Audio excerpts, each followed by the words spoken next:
Hello दोस्तों, स्वागत है आप सभी के अपने चैनल आर के एक्सपर्ट क्लासेस में। तो आज के क्लास में हम लोग 19 नवंबर सेंटअप परीक्षा के लिए हिंदी के सब्जेक्टिव क्वेश्चन आंसर देखेंगे। तो आप लोग इस क्लास में अंत तक बने रहिएगा। बिहार बोर्ड के द्वारा क्लास 10th के लिए सेंटअप परीक्षा का रूटीन जारी कर दिया गया है। 19 नवंबर से आप लोग का सेंटअप परीक्षा होने वाला है। तो 19 नवंबर सेंटअप परीक्षा के लिए हम लोग हिंदी के सब्जेक्टिव क्वेश्चन आंसर देखेंगे आज के क्लास में। इसका ऑब्जेक्टिव क्वेश्चन हम बता दिए हैं। अभी की इस क्लास में हम लोग हिंदी के सब्जेक्टिव क्वेश्चन आंसर देखेंगे और लास्ट में आपको बताएंगे कि आप लोग इसका पीडीएफ कहां से डाउनलोड कर सकते हैं।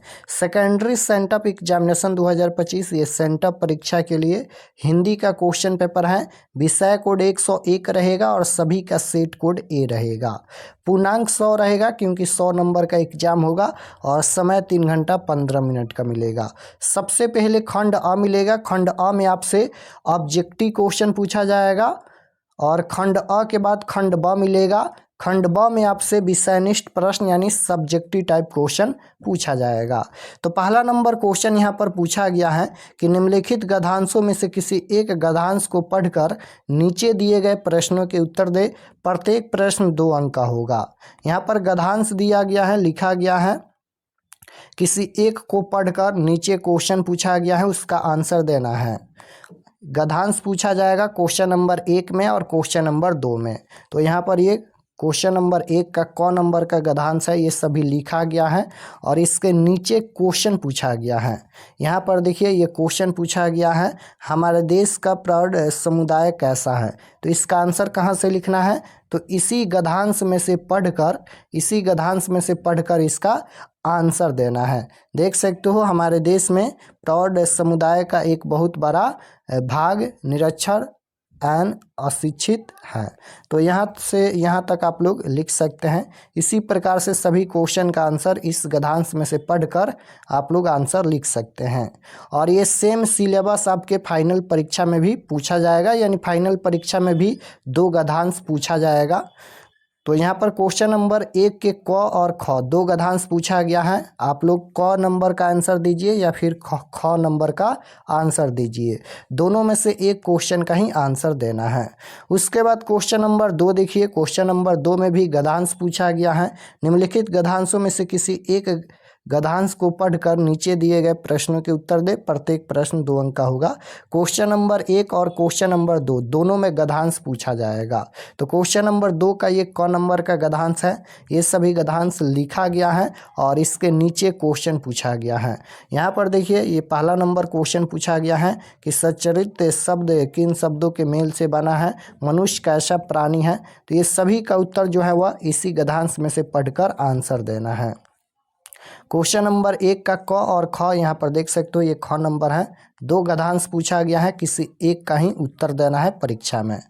क्वेश्चन नंबर 1 और क्वेश्चन नंबर 2 में गद्यांश पूछा जाएगा। उसके बाद क्वेश्चन नंबर 3 मिलेगा। क्वेश्चन नंबर 3 में निम्नलिखित में से किसी एक विषय पर दिए गए संकेत बिंदुओं के आधार पर लगभग 250 से 300 शब्दों में निबंध लिखे। क्वेश्चन नंबर 3 में निबंध लिखना है और ये 10 नंबर का है। किसी एक विषय पर ही निबंध लिखना है 250 से 300 शब्दों में। जैसे पहला है क नंबर है राष्ट्रीय खेल हॉकी पर निबंध लिखना है, या फिर यहाँ पर ख नंबर देखिए मेरा परिवार, इस पर निबंध लिखना है, या फिर ग नंबर महंगाई पर निबंध लिखना है। तो इसका हम आंसर बताएंगे। आप लोग कोई भी प्रश्न का आंसर दे सकते हैं। घ नंबर कोरोना एक महामारी, इसका आंसर दे सकते हैं, या फिर होली पर निबंध लिख सकते हैं। उसके बाद क्वेश्चन नंबर 4 देखिए। क्वेश्चन नंबर 4 में है कि जन्म दिवस के उपलक्ष्य में अपनी छोटी बहन को एक बधाई पत्र लिखे। क्वेश्चन नंबर 4 में आवेदन पत्र पूछा जाता है और इसके अथवा में यहाँ पर इंटरनेट की उपयोगिता के बारे में 2 छात्रों के बीच संवाद लिखे। क्वेश्चन नंबर 4 में यहाँ पर आवेदन पत्र लिखना है या फिर संवाद लिखना है। ये दोनों क्वेश्चन में से एक क्वेश्चन का आंसर देना है और ये 5 नंबर का है। उसके बाद क्वेश्चन नंबर 5 देखिएगा, पूछा गया है निम्नलिखित प्रश्नों में से किन्हीं 5 प्रश्नों के उत्तर दे। प्रत्येक लगभग 20 से 30 शब्दों में दे। यानी क्वेश्चन नंबर 5 में किन्हीं 5 प्रश्नों के उत्तर देना है। 10 क्वेश्चन पूछा गया है और ये क्वेश्चन आपके हिंदी के गोधली भाग 2 में से पूछा गया है। जैसे पहला नंबर क्वेश्चन है और ये एक क्वेश्चन 2 नंबर का है, यानी 5 क्वेश्चन का आंसर देंगे तो 10 नंबर यहाँ से मिलेगा। तो पहला नंबर क्वेश्चन है, कौन नंबर देवनागरी लिपि में कौन सी भाषाएं लिखी जाती हैं। तो अगर आप लोग बुक पढ़े होंगे तो इसका आंसर दे सकते हैं। बहादुर के चले जाने पर सबको पछतावा क्यों होता है। बहादुर चैप्टर से ये क्वेश्चन पूछा गया है, जिनके लेखक हैं अमरकांत। उसके बाद राजनीतिक मूल्यों से साहित्य के मूल अधिक अस्थायी कैसे होते हैं। परंपरा का मूल्यांकन शीर्षक पाठ के अनुसार उत्तर लिखे। उसके बाद है कि अपने विवाह के बारे में बिरजू महाराज क्या बताते हैं। कभी गुरु नानक किसके बिना जगत में यह जन्म व्यर्थ मानते हैं। कभी रसखान कृष्ण को चोर क्यों कहे। उसके बाद है कि प्रज्वलित क्षण की दोपहरी से कवि का आवश्यक क्या है। उसके बाद है कवि रेनर मारिया रिल्के किसको कैसा सुख देते हैं। उसके बाद है कि सीता को किस दिन लगा कि लापसी बिल्कुल फीकी है। लापसी खाते समय उसे कैसा महसूस हो रहा था। उसके बाद है कि वल्ली अम्माल ने पपाती के लिए क्या मन्नत मांगी। तो इस प्रकार से क्वेश्चन पूछा गया है क्वेश्चन नंबर 5 में। उसके बाद क्वेश्चन नंबर 6 पूछा गया है, निम्नलिखित में से किसी एक की व्याख्या करें लगभग 100 शब्दों में। यहाँ पर व्याख्या करना है। 2 क्वेश्चन है, क और ख, दोनों में से एक क्वेश्चन का आंसर देना है और ये 5 नंबर का है।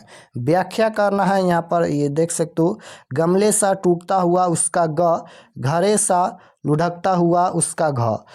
तो यहाँ पर ये व्याख्या करना है। सबसे पहले अगर इसका आंसर लिखना है तो सबसे पहले लिखना है कि यह जो पंक्ति लिखा गया है यह किस चैप्टर से लिखा गया है।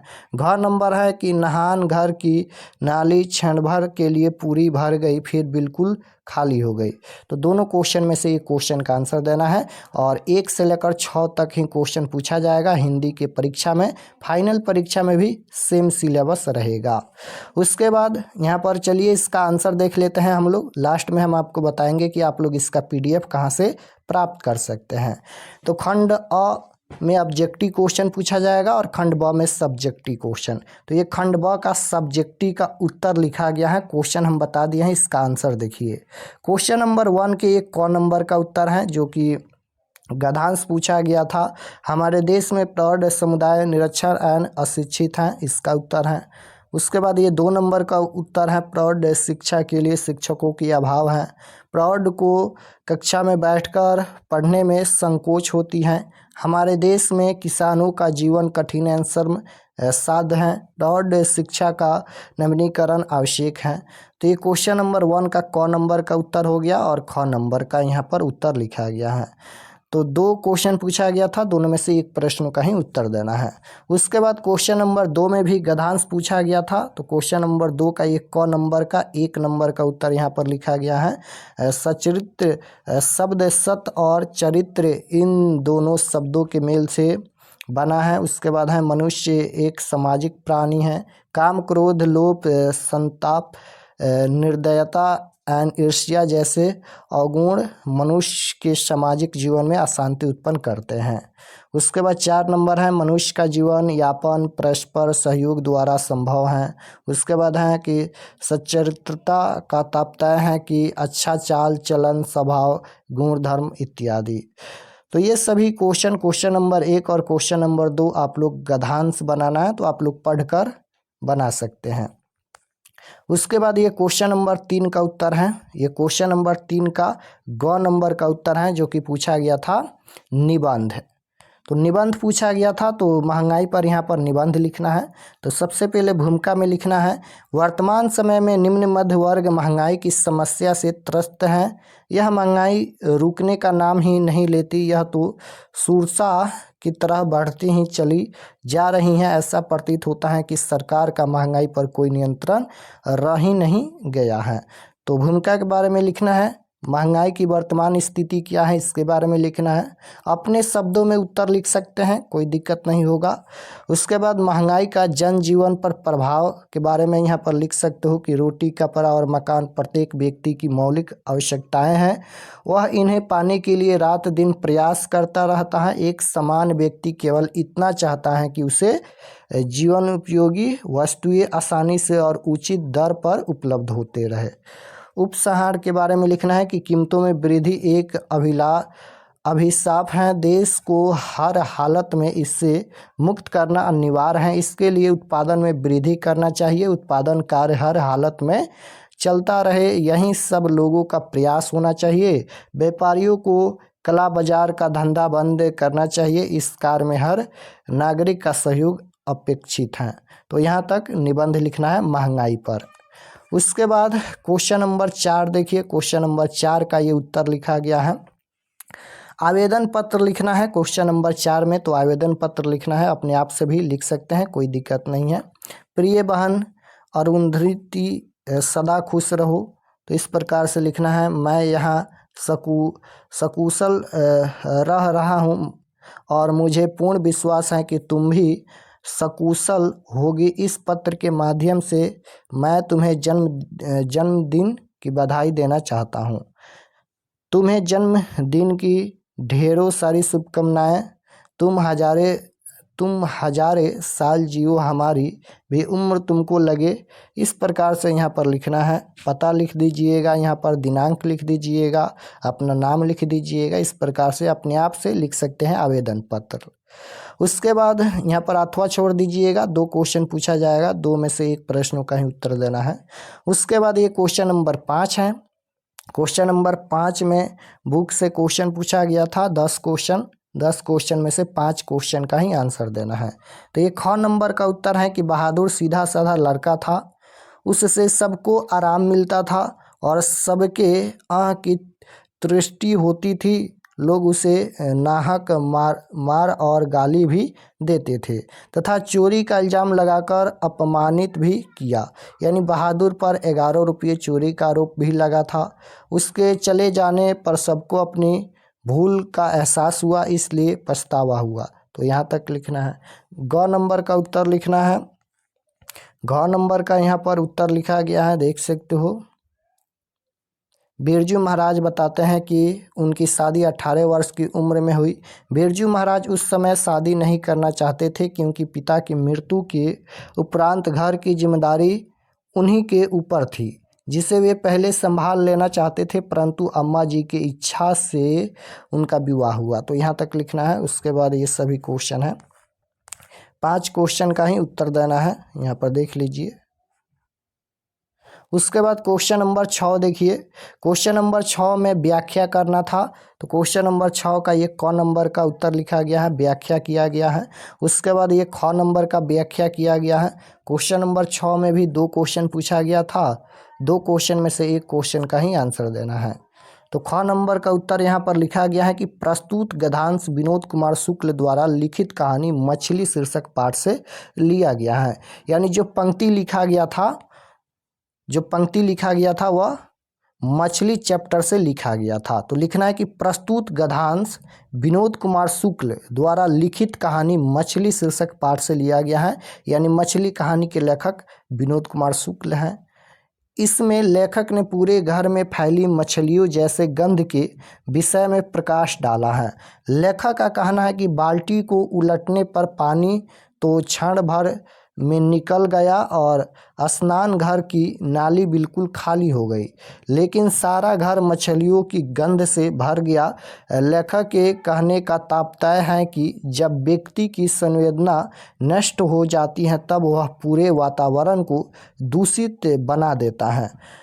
उसके इस दोष का प्रभाव समाज पर इस प्रकार पड़ता है कि उसके मरने के बाद भी वह दोष लोगों को डसता रहता है। अर्थात जब बुराई फैल जाती है तो दीर्घकाल तक समाज को परेशान करती रहती हैं। लोगों का दम घुट जाता है, जैसे बाल्टी में मछली रखा पानी को बहा दिया जाता है, किंतु मछली का गंध कायम रहती है और पूरे परिवार को बेचैन बनाए रखती है। तो यहाँ तक क्वेश्चन नंबर 6 का ख नंबर का उत्तर लिखना है। तो क्वेश्चन नंबर 1 से लेकर 6 तक ही क्वेश्चन पूछा जाएगा, हम सभी का उत्तर बता दिया है। और चलिए हम आपको बताते हैं कि आप लोग इसका PDF कहाँ से डाउनलोड कर सकते हैं। और चैनल पर नए होंगे तो चैनल को ज़रूर सब्सक्राइब कर लीजिएगा। तो objective subjective question answer download करने के लिए गूगल पर चले आना है और आपको सर्च करना है rkexpertstudy.com। ध्यान से देखिए, गूगल पर आना है और आपको सर्च करना है rkexpertstudy.com। गूगल पर इसी नाम को आप लोग सर्च कीजिएगा rkexpertstudy.com। तो जैसे ही गूगल पर सर्च करेंगे rkexpertstudy.com तो आपके सामने इस प्रकार से फर्स्ट पेज आएगा, इस पर आपको क्लिक करना है। यहाँ पर देख लीजिए rkexpertstudy, इस पर आपको क्लिक करना है। क्लिक करने के बाद ये ओपन हो जाएगा। ओपन होने के बाद आपको नीचे आना है क्लास 10th के सेक्शन में। तो ये क्लास 10th का सेक्शन है और इसमें आपको सभी सब्जेक्ट का क्वेश्चन पेपर मिल जाएगा। जैसे हिंदी का देखना है तो 19 नवंबर class 10th Hindi question paper sent up exam 2025, इस पर आपको क्लिक करना है। सभी सब्जेक्ट का क्वेश्चन पेपर दिया गया है। तो हिंदी का देखना है तो इस पर क्लिक कीजिए। क्लिक करने के बाद ये ओपन हो जाएगा। नीचे आएंगे तो सब्जेक्ट ये हिंदी का पेज खुला है। एग्जाम डेट 19 तारीख को होने वाला है और ये सभी परीक्षा से संबंधित महत्वपूर्ण जानकारी लिखा गया है। आप लोग इसे एक बार पढ़ लीजिएगा। और यहाँ पर देखिएगा तो बिहार बोर्ड के द्वारा ये बोला गया है कि यदि कोई विद्यार्थी सेंटअप परीक्षा में शामिल नहीं होते हैं अथवा अनुत्तीर्ण यानी फेल हो जाते हैं, वैसे विद्यार्थी वार्षिक परीक्षा यानी फाइनल बोर्ड परीक्षा 2026 में सम्मिलित नहीं होंगे, यानी सम्मिलित होने से वंचित हो जाएंगे। इसलिए आपको सेंटअप परीक्षा देना जरूरी है और उसमें पास भी करना है। नीचे आएंगे तो ये सभी ऑब्जेक्टिव के लिए है। Sent up exam Hindi objective answer की 2025, इसमें ऑब्जेक्टिव क्वेश्चन आंसर अपडेट कर दिया जाएगा। ये ऑब्जेक्टिव के लिए है। तो ऑब्जेक्टिव यहाँ से आप लोग देख सकते हैं, ऑब्जेक्टिव का आंसर यहाँ पर अपडेट हो जाएगा। नीचे आएंगे तो देखिए यहाँ पर हिंदी सब्जेक्टिव क्वेश्चन डाउनलोड पर क्लिक करके आप लोग हिंदी का सब्जेक्टिव PDF डाउनलोड कर सकते हैं। जैसे क्लिक करेंगे तो ये देख सकते हो ये PDF में डाउनलोड हो जाएगा और इसको आप लोग PDF में देख सकते हैं। यहाँ पर देखिए ये PDF में डाउनलोड हो गया। तो इसी प्रकार से आप लोग यहाँ पर सब्जेक्टिव का PDF डाउनलोड कर सकते हैं और नीचे एक और डाउनलोड का ऑप्शन मिलेगा जहां से आप लोग हिंदी का क्वेश्चन पेपर भी डाउनलोड कर सकते हैं। तो गूगल पर आइए, सर्च कीजिए rkexpertstudy.com और उस पर क्लिक करके इस पर आकर आप लोग सभी सब्जेक्ट का क्वेश्चन पेपर देख सकते हैं।